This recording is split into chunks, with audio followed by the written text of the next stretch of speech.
I was halfway through debugging a vendor sync issue when the new CTO, Ben, fresh from some crypto startup that died faster than a TikTok trend, called a surprise all hands. My Slack blew up with, and mandatory, and one poor intern wrote, should I wear a tie? Like we were about to get married or executed. I clicked into the Zoom, expecting another jargon-flavored monologue about reimagining scalability. What I got was public execution, Silicon Valley style. Ben, all swagger and teeth, started the call by sharing his screen. There it was, my documentation, the lifeblood of our infrastructure, on display like a carcass at a butcher shop. The bastard had highlighted half of it in red, added little laughing emojis, and titled the slide Ancient Ramblings of the Tech Librarian. A few chuckles trickled in from the junior devs, probably fearing for their own necks. Then came the real punch. We're sunsetting this mess, he said, smirking like he'd just discovered fire. And today, we're also sunsetting its author. Effective immediately, redacted, you're released from your role, just like that. 15 years wiped out between a meme and a mic drop. Now, before I tell you how the revenge cooks itself like a fine souffle, quick favor, 97% of you listen to these stories without hitting subscribe. It's free, no spam, no crypto scams. It does make my editor stop crying into his keyboard at 3 a.m. So hit that button, will ya? Helps the team a lot. Back to the firing. My screen froze for a second, or maybe it was just my brain buffering through rage and disbelief. I looked at the small army of tiles, some shocked, some uncomfortable, one guy clearly eating yogurt like this was a Netflix special.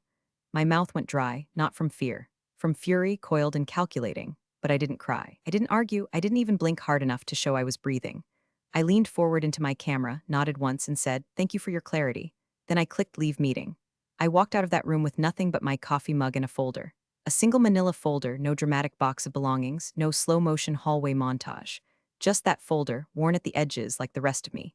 Inside it, printed copies of rollback protocols, infrastructure notes, archived architecture diagrams, and one final paper, signed, notarized, and sealed in an envelope addressed to my attorney. Subject line, asset escrow. They thought I was done. They thought they deleted me with a Slack deactivation and a smug announcement on the company intranet. They didn't even bother revoking my building access until a week later. Ben strutted through the office like a frat boy who'd just gotten the aux cable. Innovation is here, he kept saying, while my name vanished from every repo, every float chart, every roadmap. Legacy, he called it. Obsolete. He didn't realize legacy doesn't mean broken. It means buried. And I bury things deep. Ben's first act as CTO, after firing me like a Dollar Tree Steve Jobs, was a deep cleanse of the infrastructure. He marched his little army of junior devs straight into the vault and nuked every trace of my architecture from the system like it was radioactive. We're backing it all up, he announced in Slack, like he was Moses parting the GitHub. But most of this is junk. We're starting fresh. Spoiler, they didn't back up jack shit. What they did was copy a few folders to a shared drive named Legacy Archive Final 2. Zip and called it a day. Half the file names were missing version numbers, and someone literally renamed a master schema file to IDK schema maybe XML. That's not backup. That's tech malpractice with a side of Mountain Dew. Then came the fanboys. He'd hired them in droves, fresh out of boot camps, armed with big dreams and zero context. They didn't know what they didn't know, and they were too green to care. Ben fed them on buzzwords and free la croix. We're going serverless, he'd bark in meetings. Real-time everything, zero-trust edge computing. Meanwhile, none of them had ever deployed a production patch without Stack Overflow open in 3 tabs. The real engineers, they went quiet. A few tried to push back, but resistance got you benched, literally. One guy I used to mentor, Danny, was reassigned from infrastructure to internal morale support, which is code for keep him away from anything that matters. And me? I vanished from their world, erased my name from project histories, stripped my access, and nuked the change logs. Slack channels that once buzzed with questions about legacy modules just went dark. I became a ghost in the machine. Whispers maybe, but nothing with a timestamp. People assumed I was bitter or broken or both. A few sent awkward LinkedIn messages. One said, "Hope you're enjoying your sabbatical." Another sent me a digital bouquet that wilted in my inbox. I didn't reply to either. Instead, I booked a long-term Airbnb outside Asheville, a creaky little cabin with bad Wi-Fi and good silence. I started waking up with the sun, making drip coffee, and painting wildflowers with watercolor sets I hadn't touched since college. You'd be surprised how satisfying it is to paint something that doesn't crash when you forget a semicolon. Some days I didn't open my laptop at all. Other days I did, not to code but to observe. I still had a few backdoor status feeds wired through external monitoring tools. Nothing invasive, nothing illegal, just enough to see the warning lights blink like dying Christmas lights in a haunted house. Invoice mismatches, job failures, API calls timing out like they'd hit puberty and forgot how to talk to each other. Nothing catastrophic yet. Just hairline cracks spreading under the shiny paint job Ben called a total transformation. Then came the message. From Ava, former intern, now mid-tier dev trying to survive in Ben's glitter cult. Just 5 words sent at midnight, they're already breaking things. You didn't hear it from me. No emoji, no sign-off, just quiet dread wrapped in plausible deniability. I didn't reply. I didn't need to. I already knew. Ben launched the new system like it was the second coming of JavaScript. They live-streamed the release like it was a SpaceX rocket launch. Complete with confetti gifs in Slack and some poor HR intern tweeting, the future is now rocket hash next-gen stack. I watched the whole circus from the cabin, feet up, watercolor brush in one hand, mug of bourbon in the other. At first, nothing caught fire. Well, almost nothing.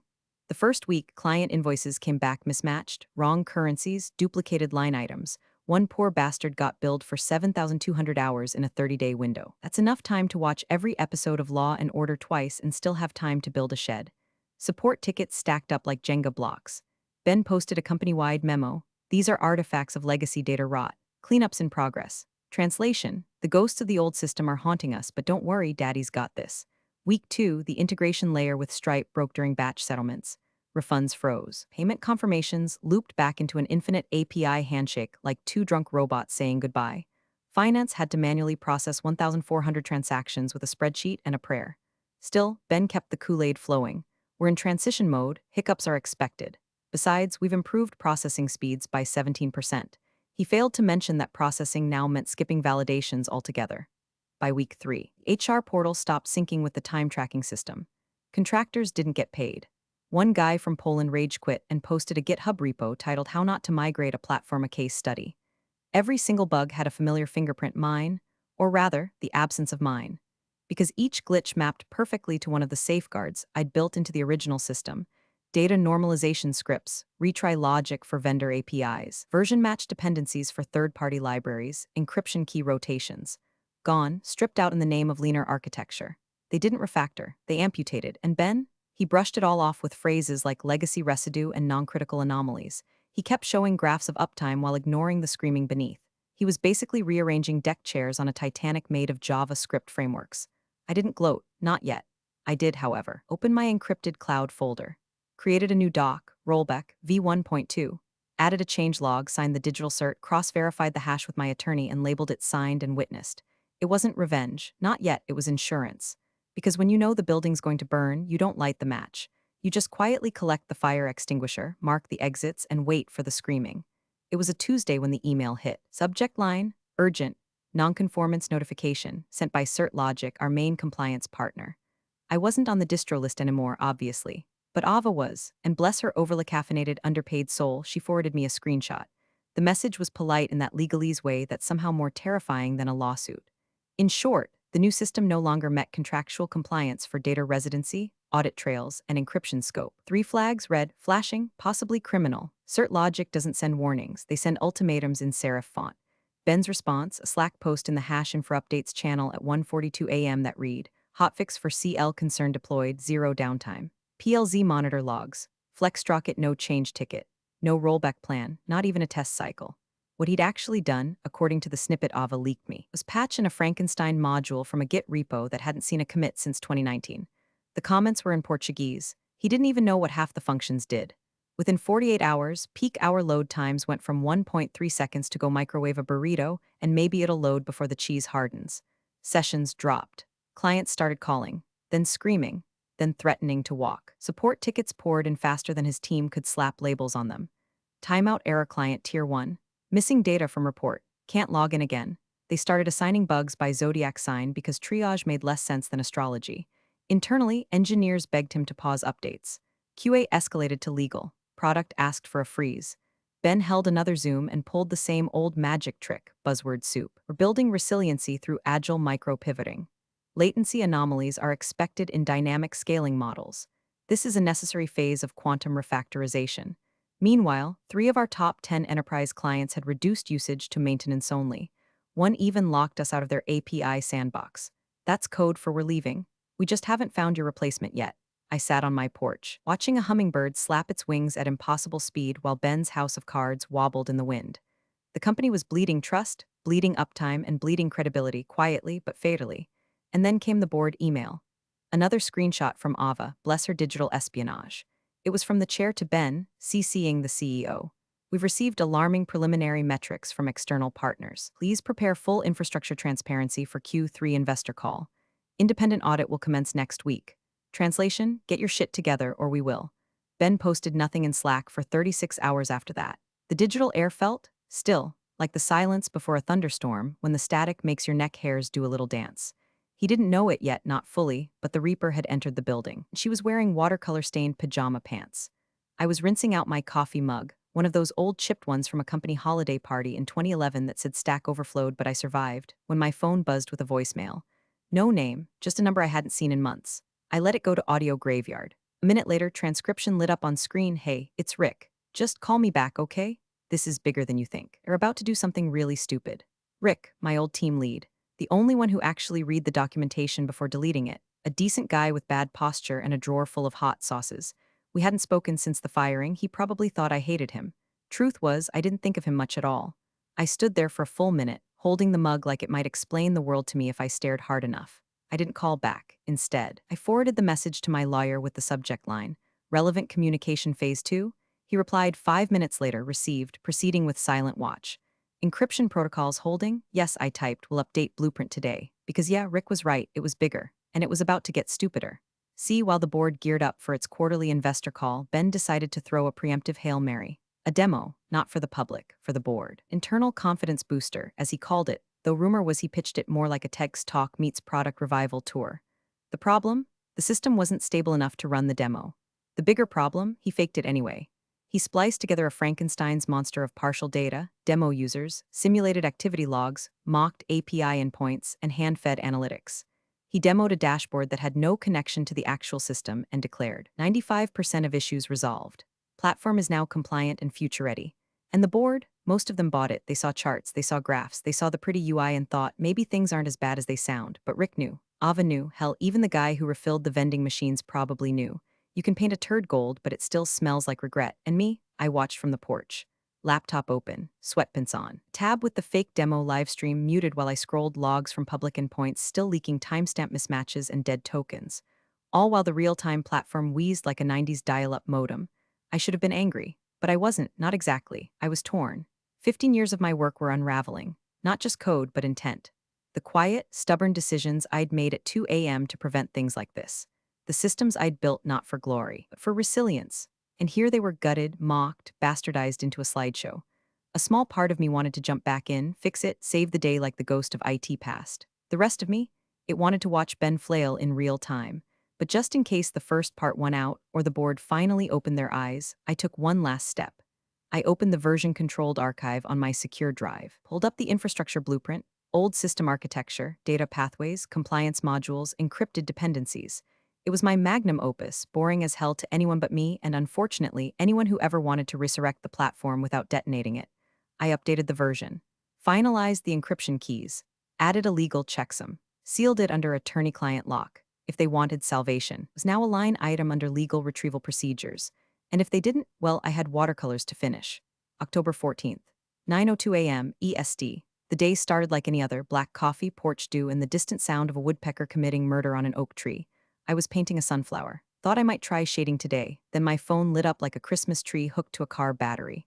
First, Ava, down. Everything's down, like all of it. Then Rick, Jesus Christ. Can you see the logs? Then, oddly, a text from a number I didn't recognize. Are you still in North Carolina? Asking for friend. I opened my laptop, pulled up the network monitoring dashboard I wasn't supposed to still have access to. And there it was, flat lines across every major node. CPU spikes, session timeouts, error 500s like confetti in Times Square. The entire $200M platform had gone full Lazarus. Dead, buried, and not planning a resurrection. The timing was divine. Ben had chosen that day for the quarterly investor call, the day to wow the board, woo some new capital, and declare the company future-proof. Instead, clients across time zones were waking up to a digital funeral. Login portals blank. Admin dashboards locked. Files corrupted. Data tables misaligned. Imagine opening your banking app and seeing your mortgage has turned into an order for 4,000 grapefruits. That kind of broken. Enterprise clients screamed. Contracts triggered breach clauses. Legal teams mobilized. One international client froze their payment pipeline mid-cycle, triggering an entire compliance meltdown. An email leaked from a senior rep. This is a catastrophic failure. Find the old architect. Now. Inside HQ, Ben was on fire. Eyewitnesses later said he stormed into the dev pit screaming roll back the patch. only to discover there was no patch to roll back to.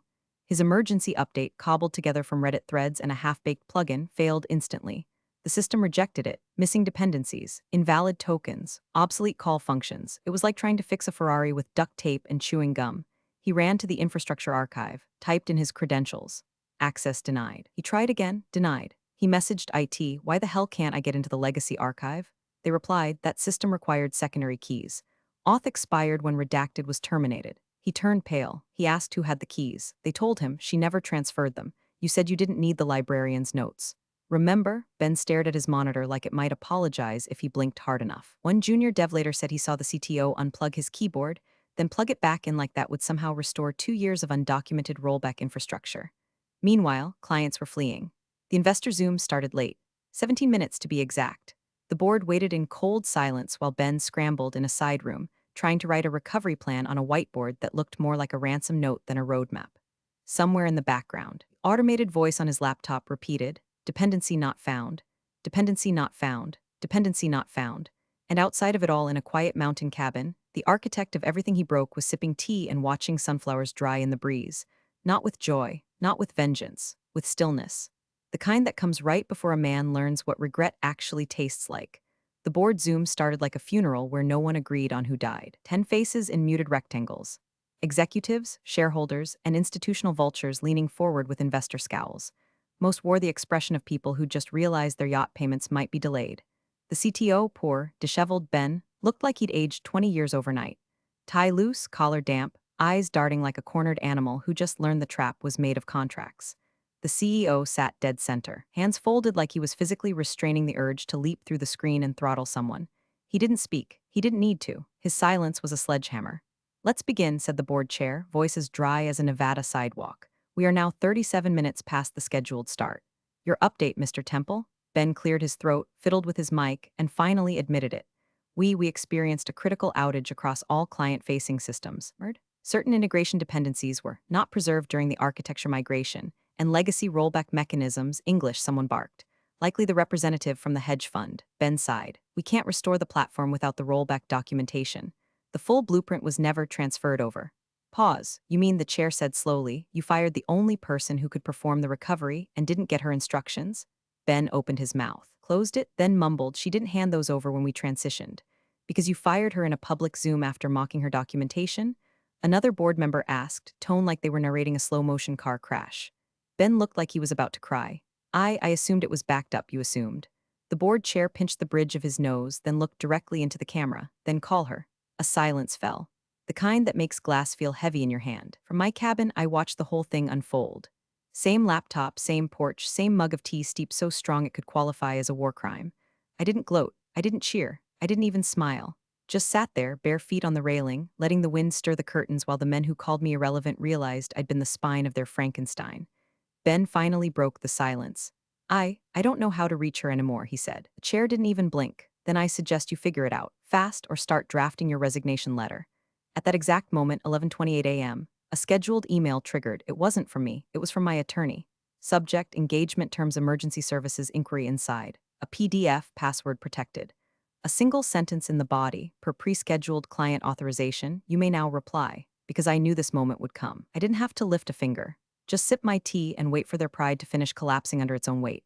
The reply came exactly 9 minutes after the board told Ben to figure it out. From my end, it was just a soft ding in the top right corner of my screen, one of those quiet notifications that changes everything. To Board of Directors, Redacted Inc. CC, Benjamin Temple, CTO from My Lawyer's Name-esque. Subject: Engagement Terms Emergency Services Inquiry Attachment. Emergency Consulting Engagement Tier 1, Immediate PDF. The message body? Clinical. Per client authorization, please find attached the engagement agreement for emergency technical consulting services, effective immediately upon signature and full wire confirmation. Rates, conditions, and legal acknowledgments outlined in detail. I clicked the attachment from my perch on the porch. Couldn't help myself. There it was. Clean, sharp, like a scalpel. Title: Emergency Recovery Consulting Agreement Tier 1 Rate, $5,000/HR, billed in 15-minute increments. Retainer: $50,000 due immediately via wire transfer conditions. Full indemnity from all previous liability related to current system failure. Recorded testimony from CTO and CEO acknowledging her original authorship of system architecture. Temporary root access granted under secured virtual container NDA clause, waived for duration of active contract, all meetings recorded, and archived termination clause. Consultant may terminate at any time, with zero penalty, no pleasantries. No wiggle room. Just business with a side of bend the knee. Ben didn't speak. The board fell into a 5-minute huddle while he sat there frozen on camera, a man watching his future be priced, itemized, and stapled to a wall he used to own. One of the venture reps broke the silence. We moved to approve. Another chimed in second. The board chair didn't even look at Ben. Just said all in favor, every hand went up. Motion carried, just like that. A man who'd once said, she's just an engineer, not the damn infrastructure, now watched as my name was formally contracted to save the very thing he swore didn't need saving. My phone buzzed again. Another notification. Funds received, we're live. I closed the laptop, stood up, cracked my back, no adrenaline, no vengeance high. Just that clean, cold hum of justice served in airtight legalese.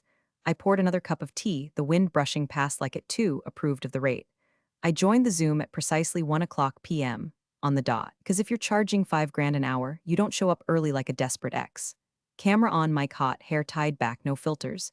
Just me, my voice, and 15 people silently realizing they should have listened before their careers got set on fire. The board watched me like I was some ancient priestess conjuring lost magic.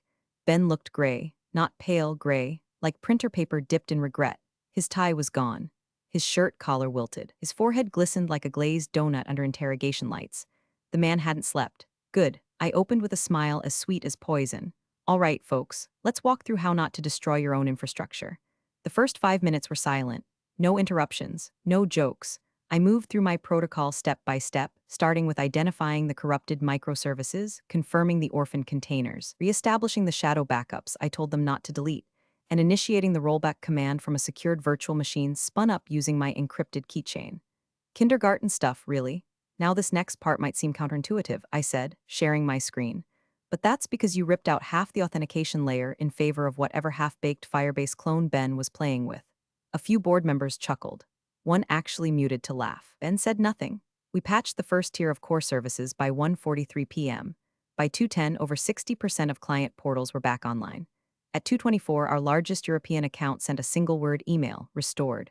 By 2:37, the support queue dropped from DEFCON 1 to mild chaos. And at 2:49 p.m., a junior engineer messaged Ava, she's not a systems architect, she's a warlock. I closed the final script window, let the logs settle, and sat back. The board chair unmuted. We owe you. I raised an eyebrow. No, you owe my lawyer. Click, I logged off. No dramatic speech. No parting insults, just silence on their end and a long exhale on mine. The next morning, Ben was officially removed as CTO. Internal memo, leadership transition due to infrastructure oversight. External memo, pursuing new opportunities. My inbox lit up with LinkedIn requests from half the dev team. I ignored them all. I opened my laptop one final time, navigated to my private encrypted archive, and hovered over the last file. Rollback master true final not for release zip delete. Confirmed. Gone. Then I turned, walked outside, and dipped my brush into a pool of green. Wildflowers don't need backups. Big thanks for watching, you sneaky seniors. Subscribe to keep the coffee pot brewing revenge. Your ex-colleagues won't know what hit 'em.